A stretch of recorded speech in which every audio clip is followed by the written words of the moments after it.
وہ خاتون روزانہ ڈاکٹر کے کلینک آ کر باہر موجود سب سے آخری نشست پر بیٹھ جاتی اور اپنی باری کا انتظار کرتی رہتی۔ اپنے سے بعد میں آنے والوں کو بھی پہلے معائنہ کرانے کے لیے اپنی جگہ دے دیتی اور کھسکتی ہوئی وہیں آخری نشست پر پہنچ جاتی۔ عورتیں اپنی بیماریاں بتاتیں تو وہ غور سے سن رہی ہوتی اور ان سے سوال و جواب بھی کرتی۔ عمر کوئی 35-40 کے لگ بھگ ہو گئی۔ کپڑے قیمتی نہیں مگر صاف ستھرے ہوتے تھے۔ جس ڈاکٹر کا وہ کلینک تھا وہ ملک کا مشہور ڈاکٹروں میں سے شمار ہوتا تھا۔ ڈاکٹر صاحب دن میں سرکاری اسپتال میں ہوتے اور شام میں اپنے پرائیویٹ کلینک پر، جہاں وہ رات گئے تک بیٹھتے اور معائنہ کرتے تھے۔ ڈاکٹر صاحب کی پریکٹس خوب چلتی تھی اور آمدنی بھی لاکھوں میں ہو رہی تھی۔ لوگ کہتے تھے کہ اللہ نے اس ڈاکٹر کے ہاتھ میں شفا رکھی ہے، اس لیے ان کی معائنہ فیس بھی عام آدمی کی پہنچ سے بہت دور تھی۔ ڈاکٹر کے گھر میں انتظار کرنے والا کوئی نہیں تھا، اس لیے ڈاکٹر کا زیادہ وقت ہسپتال اور کلینک پر ہی گزرتا تھا۔ بیوی کا 2 سال پہلے انتقال ہو گیا تھا، جبکہ بیٹیوں کے فرائض سے سبکدوش ہو چکے تھے اور بیٹے بھی شادی شدہ تھے جو کہ اپنے بیوی بچوں کے ساتھ دوسرے شہر و ملک اچھے کاروبار اور نوکریاں کر رہے تھے۔ بات ہو رہی تھی کلینک میں آنے والی خاتون کی، جو بلا ناگہ تقریباً 1 سے 1.5 گھنٹہ کلینک پر بیٹھتی اور پھر چلی جاتی بغیر معائنہ کروائے اور دوا لیے۔ ڈاکٹر صاحب کافی عرصہ سے اس خاتون کا یہ معمول دیکھ رہے تھے۔ ایک دن ارادہ کیا کہ اس خاتون سے پوچھیں گے کہ آخر وہ کرنے کیا آتی ہے، تو حسب معمول وہ خاتون کلینک پہ موجود تھی۔ ڈاکٹر صاحب داخل کلینک پہنچے تو سیدھا اس خاتون کے پاس گئے اور بولے، بی بی آپ اٹھیں اور معائنہ کروائیں۔ وہ خاتون ہونک سی ڈاکٹر کی طرف دیکھنے لگی۔ ڈاکٹر پھر سے گویا ہوا، جی بی بی جی میں آپ سے ہی کہہ رہا ہوں، چلیں آئیں آج آپ کی باری پہلے ہے۔ وہ خاتون اٹھی اور تقریباً گھسٹتے ہوئے پاؤں سے ڈاکٹر کے ساتھ چل کر ان کے معائنہ والے میز کرسی کے پاس آ کر کھڑی ہوگی۔ ڈاکٹر صاحب بولے کہ بیٹھ جائیں۔ وہ خاتون نہ چاہتے ہوئے بیٹھ گئی۔ تب ڈاکٹر صاحب نے پوچھا، جی بتائیں کیا مسئلہ ہے؟ اس خاتون نے گلا صاف کیا اور نپے تلے لہجے میں بولی، ڈاکٹر صاحب آپ بہت بڑے ڈاکٹر ہیں، میں غریب عورت آپ کی فیس ادا نہیں کر سکتی اور نہ ہی میں یہاں آپ کے کلینک میں اپنا علاج کروانے آئی ہوں۔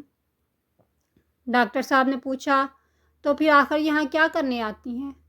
ڈاکٹر صاحب میں گوٹھ میں رہتی ہوں، وہاں کوئی ڈاکٹر نہیں ہے، بس ایک حکیم تھا وہ بھی مر گیا۔ پچھلے دنوں بستی میں ہیضہ پھوٹ پڑا، کئی ماؤں کی گود اجڑ گئی کیونکہ ہمارے گوٹھ میں کوئی ڈاکٹر نہیں۔ اسی بیماری کی وجہ سے میری بیٹی شانو بھی مر گئی۔ اتنا کہہ کر وہ پھوٹ پھوٹ کر رونے لگی۔ ڈاکٹر صاحب نے دل میں سوچا کہ یہ عورت ان سے بستی کے لوگوں کے علاج کے لیے اصرار کرے گی، مگر میرے پاس نہ تو وقت تھا اور نہ ہی جذبہ، تو میں کیسے اپنا چلتا ہوا کلینک چھوڑ کے اس کے ساتھ اس کی بستی کے لوگوں کا علاج کرنے چلا جاؤں۔ بس اسی خدشے کے پیش نظر رکھتے ہوئے ڈاکٹر صاحب نے پہلے ہی صاف جواب دینا مناسب سمجھا، اس لیے بولے کہ دیکھو بی بی، اس سب میں میرا کوئی قصور نہیں۔ اگر وہاں کوئی ڈاکٹر نہیں تو یہ میری نہیں حکومت کی ذمہ داری ہے اور میں اس سلسلے میں تمہاری کسی بھی قسم کی کوئی مدد نہیں کر سکتا، اس لیے برائے مہربانی میرا وقت ضائع نہ کریں۔ ڈاکٹر صاحب کا غرور اور تکبر ان کے لہجے سے صاف چھلک رہا تھا۔ اس جہان کے فانی ہونے کا ادراک دنیا کی تمام تر مخلوقات میں سے صرف نوح انسان کو ہے، مگر پھر بھی اس کی بھوک بے قابو ہے، چاہے وہ دولت کی ہو یا کسی اور چیز کی۔ ڈاکٹر صاحب کے باقی مریض اپنی اپنی باری کا انتظار کر رہے تھے، اس لیے ڈاکٹر نے جان چھڑوانے کی غرض سے ذرا غصیلے لہجے میں کہا، بی بی جب کوئی بیماری نہیں، کوئی کام نہیں تو یہاں کیا کرنے آتی ہو؟ میرا کتنا قیمتی وقت ضائع ہو گیا تمہاری وجہ سے۔